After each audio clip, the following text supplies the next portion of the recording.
Last time we talked about something that I think hit a little close to home. That the reason most wealth building strategies don't work isn't the strategy. It's the mindset underneath it. That most of us are walking around with a scarcity mindset, built around fear, survival, and never quite enough. And that mindset is quietly sabotaging every financial move we try to make. And I ended with a promise that there's a way out, that the success mindset, the one that actually makes wealth building strategies work, can be developed by anyone, including you, including me. But I also warned you, the answer is simpler than you think, and it requires something most people are never willing to do. I meant that. So let's get into it. Because when I first realized my mindset was the problem, the first thing I did was go looking for a complicated solution. A program, a course, a system. Something with steps and structure that would finally get me out of my own head and into a different way of thinking about money. And I want to be clear about something here. There is nothing wrong with programs and courses. Nothing at all. Some of them are genuinely excellent. Some of them have changed people's lives. And there will come a time, and I mean this, where the right program at the right moment will be exactly what moves you forward. But here's what I didn't understand back then. A program is a tool. And a tool only works when you're ready to use it, when you have the foundation underneath it to make it stick. I wasn't ready. I didn't have the foundation yet. So I'd start strong, feel the momentum, and then slowly drift back to exactly where I started. Not because the program failed me, because I hadn't yet built the thing underneath that makes any program actually work. And that thing, that foundation, is what this episode is about. Because I tried program after program, I printed things out. I made spreadsheets, I watched the videos, and took the notes and told myself this time was going to be different. And you know what kept happening? A few days of inspiration, maybe a week. And then slowly, quietly, I'd drift right back to thinking the same way I always had. Same fears, same limitations, same voice telling me there wasn't enough and there never would be. And I'd blame myself, tell myself I just didn't have enough discipline, wasn't consistent enough, wasn't serious enough, that other people could make these things work, but something was wrong with me. Does that sound familiar? Because I think a lot of us have been there. We find something that makes sense. We start with real intention, and then life happens, and the old patterns pull us back, and we end up feeling worse than before we started, because now we've got proof, or at least that's what it feels like, that we just can't do this. But here's what I eventually figured out, and this changed everything. The problem wasn't the program. The problem wasn't my discipline. The problem wasn't even my circumstances. The problem was that I was trying to pour new strategies into an old mindset. And the old mindset was rejecting everything like a body rejecting a transplant. You can't think your way out of a mindset. You have to act your way out. Read that again if you need to. You cannot sit down one day and decide to have a success mindset. It doesn't work like that. The brain doesn't change because you want it to. The brain changes because you show it something different over and over and over again until the new way of thinking becomes the default. And the way you show it something different is through your actions, small ones, consistent ones, done even when, especially when, you don't feel like it yet. This is the thing most people are never willing to do. Not because it's hard, because it's boring, because it's slow, because it doesn't feel like transformation.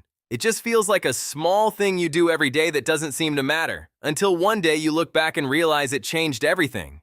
And look, if nobody ever taught you this stuff, that's exactly why this channel exists. Hit subscribe, because Mo figured it out, and now it's your turn. So here's what I actually did, and I'm going to be specific here because vague advice is what got most of us into this mess in the first place.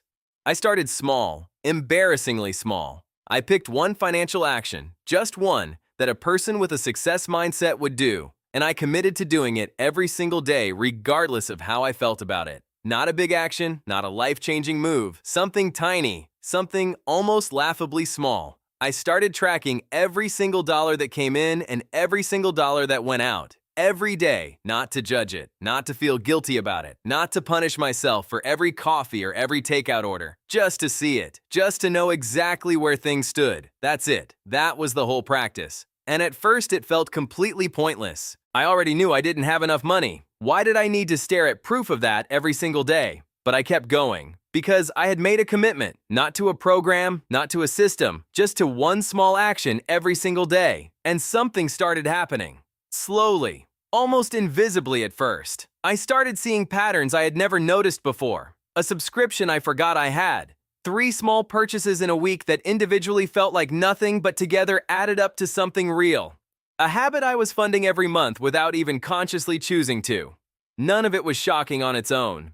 But seeing it clearly, all of it, every day without looking away, started doing something to me that I didn't expect. It started making me feel like someone who pays attention to their money. And that sounds small, but it wasn't small at all, because for most of my life, I had felt like money was something that happened to me, something I chased and never quite caught, something other people understood, but I didn't. Tracking it every day, even when the numbers weren't good, made me feel like I was in it, like I was a participant instead of a passenger. That shift, that feeling of being in control rather than being controlled, that's where the success mindset actually starts to live.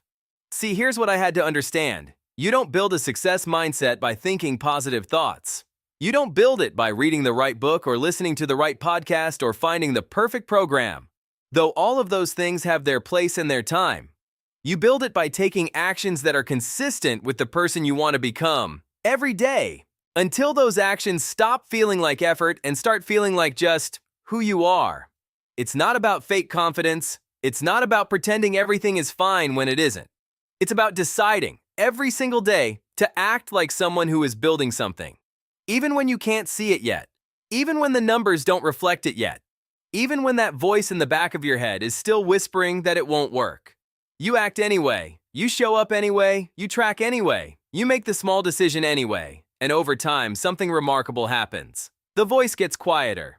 Not because you silenced it with willpower. Not because you finally convinced yourself it was wrong. But because you stopped giving it evidence.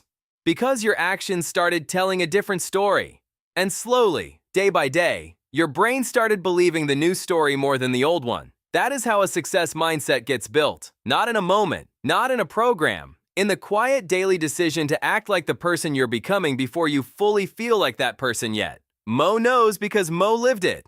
And if this is landing for you right now, if something in here is making sense in a way it never quite has before, do me a favor and hit that like button. It tells me I'm on the right track, and it helps other people who need to hear this find their way here too. So here's where we are. We know that a success mindset isn't something you think your way into. It's something you act your way into. We know that small, consistent actions, done even when they feel insignificant, are what actually rewire the way your brain relates to money. And we know that the right tools, programs, and strategies become genuinely powerful once you have this foundation underneath them. Not before, after. I started with one tiny action. Tracking my money every single day. Not judging it, just seeing it. And that one embarrassingly small habit started shifting something in me that years of inspiration and motivation never could. But here's what I discovered once I started really seeing my numbers clearly. Once I could actually see where my money was going, really see it without hiding from it or making excuses, I realized something that stopped me cold. The problem wasn't just how I thought about money. It was how the system had been quietly taking it from me, in ways I never even noticed. Ways that are so subtle and so built into everyday life that most people never see them their entire lives. And once I saw it, I couldn't unsee it. That is exactly what we're getting into next. Stick around and click the next video on your screen, because where Mo goes next, you're not going to want to miss it.